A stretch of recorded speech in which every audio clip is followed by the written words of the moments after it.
toi, en tout cas, Marie-Ange, tu es coach parental. On va prendre de bonnes résolutions pour essayer d'embellir un peu notre quotidien. On prend des résolutions perso. Ouais. Aller courir, arrêter de fumer, arrêter de je sais pas quoi. Souvent, on arrête de faire quelque chose.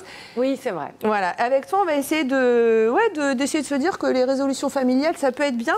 On va essayer d'arrêter de dire des choses aussi. Ça commence par quoi? Parce que souvent, on les speed quand même. Oui, c'est vrai. Bon, alors après, les résolutions, pour qu'elles fonctionnent, il ne faut pas que ce soit trop difficile. Ouais. Parce que quand on n'a jamais couru et que la résolution, c'est d'aller courir, bon, on va tenir 2 jours et puis voilà. D'accord. Là, l'objectif en tant que parent, c'est peut-être de modifier une petite chose, en tout cas une intention.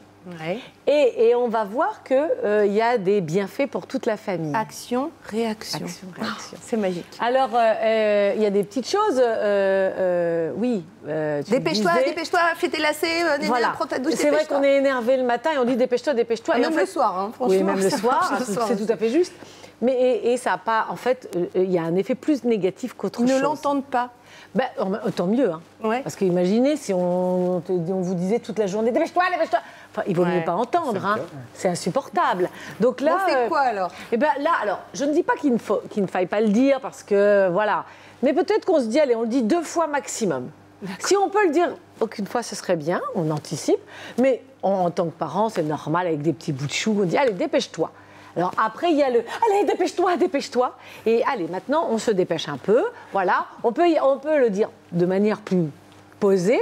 Et on va le dire, allez, je le dis 2 fois maximum, après j'arrête. Voilà. Et au lieu de faire et des dépêche-toi qui n'ont ni Mais on leur signifie qu'on a pris des résolutions ou on le fait un peu. Si on peut le dire, ben voilà, on peut le dire. Tiens, moi j'ai décidé parce que je te dis trop souvent dépêche-toi, puis ça t'embête. Et moi ça m'embête aussi. Alors j'ai décidé, si jamais je dis une 3e fois, on peut faire un petit jeu. Tu me dis ah non, hein, on avait dit 2 fois, mais bien sûr l'enfant s'engage. Donc dépêche-toi, on arrête. Qu'est-ce qu'on va leur dire un peu plus souvent? Alors, moi, j'ai bien envie de dire déjà, je t'aime, c'est bien de le dire plus souvent. Parce que, évidemment, les parents, ils disent que je t'aime, et parfois, est-ce que c'est dans un moment où vraiment on est bien? On l'aime vraiment. Ouais, vraiment. Donc, dire je t'aime, je pense qu'on peut le dire plus souvent. Tu veux dire qu'il faut leur dire droit dans les yeux? Ouais, un moment vraiment, un moment spécial. Mais ils le font, les parents le font, mais vraiment, voilà. Allez, on le dit souvent, plus souvent. On le dit quand on les quitte. Bon, allez, gros bisous, je t'aime. Oui, mais enfin, gros bisous, enfin, bon, pourquoi pas, mais enfin, ça fait très ado, hein, gros bisous, je t'aime.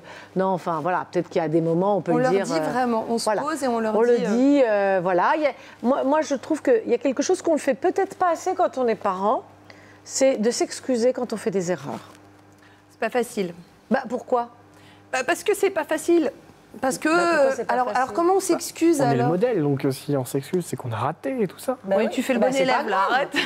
non, mais je trouve, c'est au contraire, on montre à nos enfants qu'on fait des erreurs. D'accord. Moi, j'en fais beaucoup, des erreurs. Et quand je me trompe, je dis, oh, ben, je me suis trompée. D'accord. Je te présente mes excuses, voilà, excuse-moi. Et c'est important parce que ça permettra aussi à l'enfant de dire, ben, on s'excuse quand on se trompe. Si l'enfant, jamais, il ne voit quelqu'un s'excuser... Comment il peut prendre ce modèle? Il ne va pas s'excuser. Je le ferai, ok, d'accord. Ce sur quoi on ne va rien lâcher, vraiment. Moi, j'ai envie de dire, quand les enfants, enfin, notamment au collège, bon, les devoirs, on ne lâche pas, parce qu'il faut aider, quoi. Il faut vraiment aider. Ça dépend, alors on ne s'énerve pas, mais voilà, on va accompagner, voilà, on lâche pas. Il faut être là. Oui, il faut quand même être présent. Faut regarder le cahier tous les soirs, il faut faire le bilan, quoi. En tout cas, faut dire à son enfant, je suis là, s'il y a besoin, je suis là pour les devoirs, c'est bon, t'inquiète pas, je suis là, on va regarder les notes. Maintenant, je sais que ça peut être, c'est pénible, parce qu'on en a tous ras-le-bol, mais il faut quand même être présent. Moi, je vois beaucoup d'enfants qui sont en 3e, seconde, et qui ont vraiment du mal et qui me disent, ouais, c'est vrai, j'aurais dû travailler, mais finalement, enfin, il y en a qui regrettent petit ou grand, on est là et on leur signifie qu'on est... tes devoirs. Ça, je ne crois pas qu'il faille lâcher sur les devoirs, voilà. Et ce sur quoi on lâche, parce que quand on voit, par exemple, on a des petites images, la chambre, quand même. La chambre, ça peut être Beyrouth, ça peut être vraiment, regarde, enfin, je sais pas, quand même, je veux dire là, au bout d'un moment, c'est une question de santé publique. Parfois, et les Legos, ça fait mal aux pieds en plus. Qu'est-ce qu'on fait? Bon, non, je pense que si on dit tous les jours, range ta chambre, c'est pénible. C'est pénible à l'enfant. Alors, on va se donner un jour et on dit, allez, quel jour on range la chambre? Et ça peut être le dimanche, ça peut être le mercredi, ça peut être le samedi. Voilà, on dit, allez, on range tel jour. Alors après, on en fait un jeu, mais ça ne sert à rien de dire tous les jours, ta chambre, regarde, ta chambre dans quel bazar. C'est comme le dépêche-toi, en fait. Ouais, et puis ça énerve tout le monde. Et voilà. Bon, elle n'est pas rangée, elle n'est pas bien rangée. Et je me souviens, un jour, tu avais dit, on peut en faire un jeu, on met une musique, voilà, et pendant la musique, ça marche presque. Ouais. Ça a eu marché. Ça a eu marché avec Élie.